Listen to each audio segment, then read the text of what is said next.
Alright, here is Will. I think of doing something. Alright, everybody.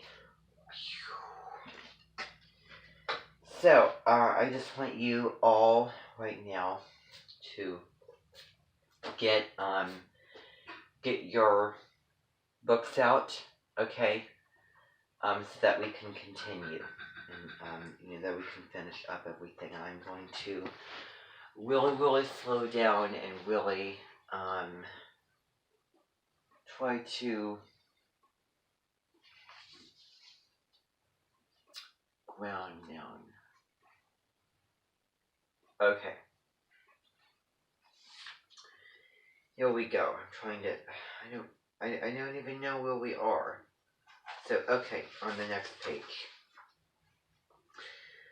So it says, after they ran side by side, like good friends who have come to be understanding, the days passed by, and they kept together, hunting their meat and killing and eating it in common.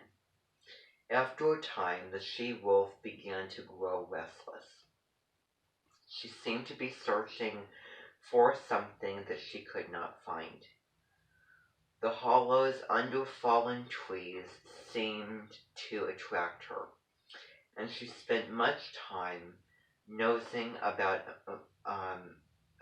among the larger snow-piled crevices in the rocks and in the caves of overhanging banks.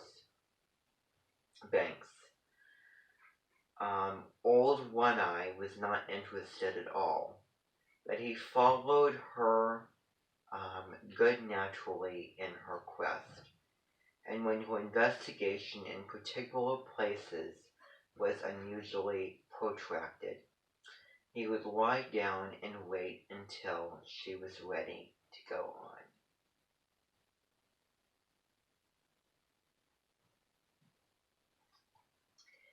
They did not remain in one place, but traveled across country, and they regained the Mackenzie River, down which they slowly went, leaving it often to hunt game along the small streams that entered it, but also returning to it again. Sometimes they chanced upon other wolves, especially in pairs, but there was no friendliness of intercourse displayed on either side. No gladness at meeting, no desire to return to pack formation. Several times they encountered solitary wolves.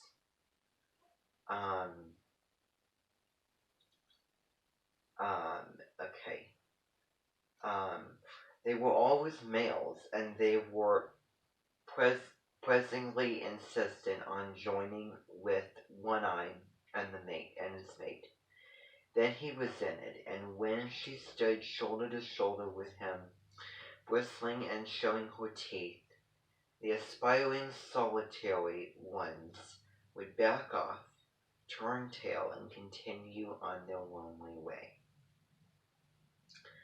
One morning night, running through the quiet forest, One-Eye suddenly halted. His muzzle went up, his tail stiffened, and his nostrils dilated as he scented the air. One foot also he held up, after the manner of a dog. He was not satisfied, and he continued to smell the air, striving to understand the message borne upon it to him. One careless sniff had satisfied his mate, and she trotted on to reassure him.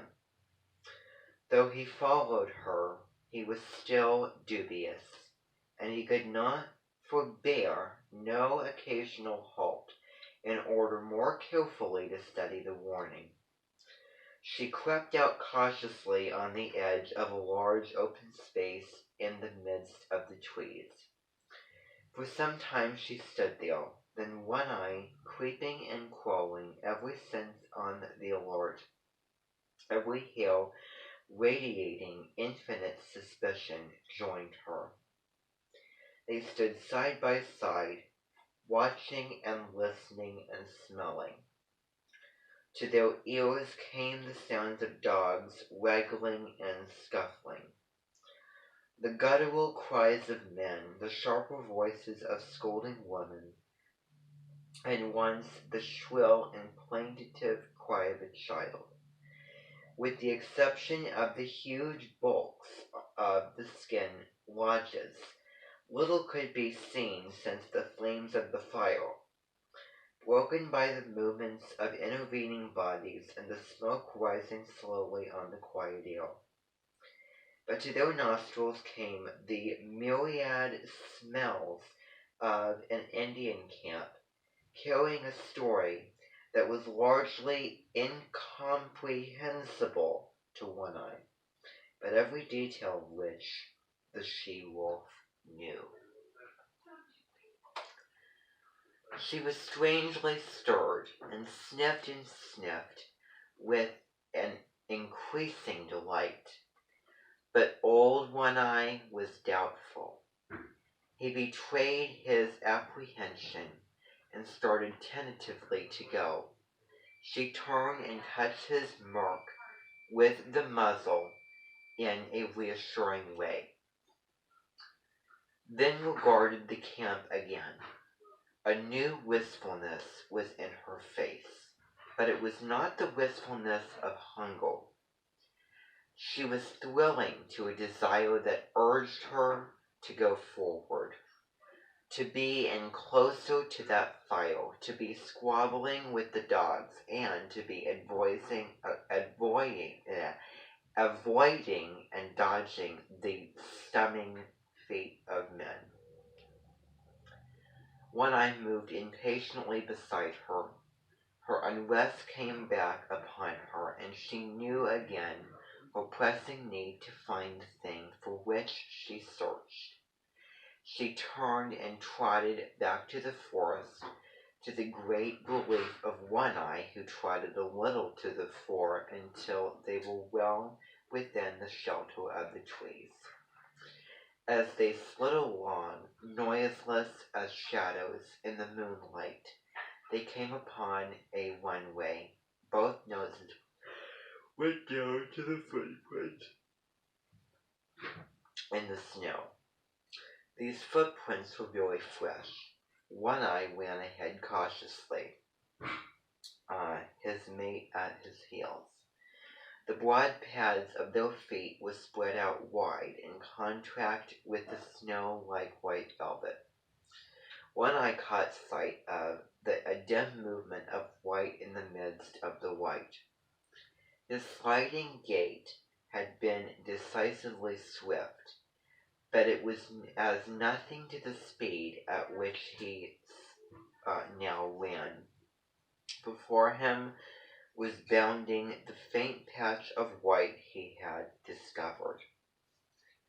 They were running along a narrow alley, flanked on either side by a growth of young spruce.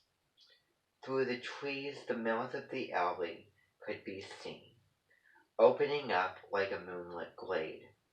Old One Eye was rapidly overhauling the fleeing shape of white. Bound by bound he gained. Now he was upon it. One leap more and his teeth would be sinking into it, but that leap was never made. High in the air and straight up soared the shape of white, now a straggling snowshoe rabbit that leaped and bounded, executing a fantastic dance there above him in the air and never once returned to earth. One Eye sprang back with a sort of sudden fright, then shrank down to the snow and crouched, snarling threats at this thing of fear he did not understand. But the she-wolf coolly thrust past him. She poised for a moment, then sprang for the dancing rabbit. She too soared high, but not so high as the quarry, and her teeth clipped emptily together with a metallic snap. She made another leap and another.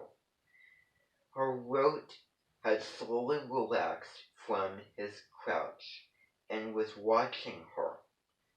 She now evinced displeasure at her repeating failures, and himself made a mighty spring upward. His teeth closed upon the rabbit, and he bore it back to earth with him. But at the same time, there was an auspicious crackling movement beside him, and the astonished eye saw a young spruce sapling bending down above him to strike him.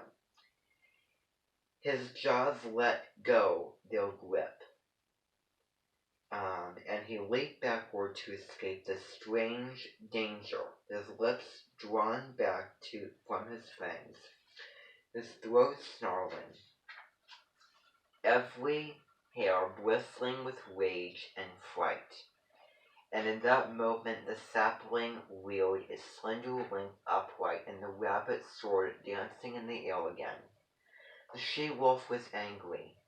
She sank her fangs into her mate's shoulder in reproof, and he, frightened, unaware of what constituted this new onslaught, struck back ferociously and in greater fright, whipping down the side of the she-wolf's muzzle. For him to resent such reproof was equally unexpected to her, and she sprang upon him in snarling indignation. Then he discovered his mistake and tried to placate her, but she proceeded to punish him roundly until he gave over all attempts at placation and whirled in a circle in his head away from her, his shoulders receiving the punishment of her teeth. In the meantime, the rabbit danced above them in the air. The she-wolf sat down in the snow, and old One-Eye, now more in fear of his inmate than of the mysterious sapling, again sprang for the rabbit. As he sank back with it between his teeth, he kept his eye on the sapling. As before, he followed him back to earth. He crouched down under the impending blow, his hair bristling, but his teeth still keeping tight hold of the rabbit. But the blow did not fall. The sapling remained bent above him. When he moved, it moved, and he growled at it through his clenched jaws. When he remained still, it remained still, and he concluded it was safer to continue remaining still. Yet the warm blood of the rabbit tasted good in his mouth. It was his mate who relieved him from the quandary in which he found himself. She took the rabbit from him, and while the sapling swayed and teetered threateningly above her, she calmly gnawed off the rabbit's head. At once the sapling shot up, and after that gave no more trouble, remaining in the decorous and perpendicular position in which nature had intended it to grow. Then between them, the she-wolf and One-Eye devoured the game which the mysterious sapling had caught for them. There were other runways and alleys where rabbits were hanging in the air, and the wolf pair prospected them all, and the she-wolf leading the way, old One-Eye followed and observant, learning the method of robbing snares, a knowledge destined to stand him in good stead for the days to come. So, that is that chapter, everybody. To finish off,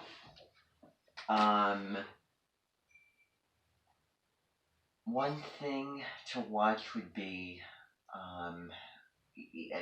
never mind about this last thing. Okay, everybody, thank you very, very much. You can all have a wonderful, wonderful dinner. and a wonderful rest of your evening. As I was doing that, I was thinking about my reading.